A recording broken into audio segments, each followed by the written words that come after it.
বলছি বৌদি, কাকুকে তো একটা ঘুমুর কিনে দিতে পারতে। কাকুর ঠিক পোষাচ্ছে না ঘুমুর ছাড়া নাচ করে। আচ্ছা, বৌদি শুধু নাচ করে তা কিন্তু না, বৌদি কিন্তু কাকুকে খুব ভালোবাসে। আচ্ছা, কেন গো কাকু, তোমার কি অন্য কোথাও সেটিং আছে যে না বলছো? আমরা কিন্তু শুধু শুধুই কাকুকে ভুল বুঝেছি। আসলে বৌদি ভালোবাসার নাম করে কাকুকে খুনতে দিয়ে গেলাম, তাই জন্যই কাকু না বলেছে। কাকু, তুমি অন্য কোথাও সেটিং চালাও, জনগণ তোমার পাশে আছে।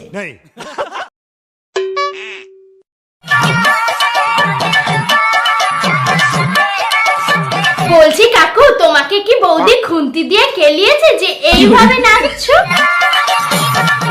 নাকি তোমার মির্গি রোগ আছে যে বৌদি নাচলেই তোমার মির্গি নাড়া দিয়ে ওঠে?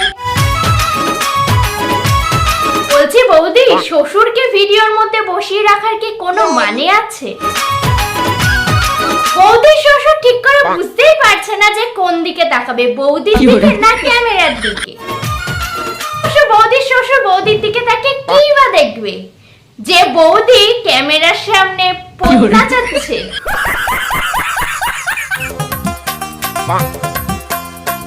বৌদির বাড়িতে কিন্তু দাদুর অভাব নেই, কখনো কোনো দাদুকে বসিয়ে রাখছে তো কোনো দাদুকে দাঁড় করিয়ে রাখছে।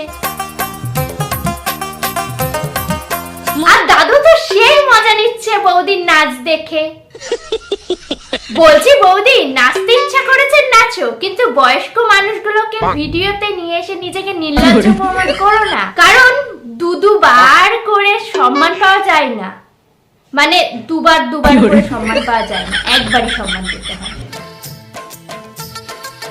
কাকু কিন্তু নিজেকে সস্তা শাহরুখ খান মেনেই নিয়েছে। বলছি কাকু, সবই ঠিক ছিল, শুধু চশমাটা পরে আর এই অস্বাভাবিক নাচ করে নিজেকে অন্ধ প্রমাণ করার কোনো প্রয়োজনই ছিল না।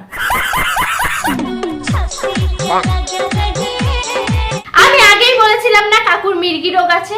বলছি কাকু, এখানে নাচ করার কি তোমার কোনো প্রয়োজন আছে? তুমি দাঁড়িয়ে দেখলেই তো পারো।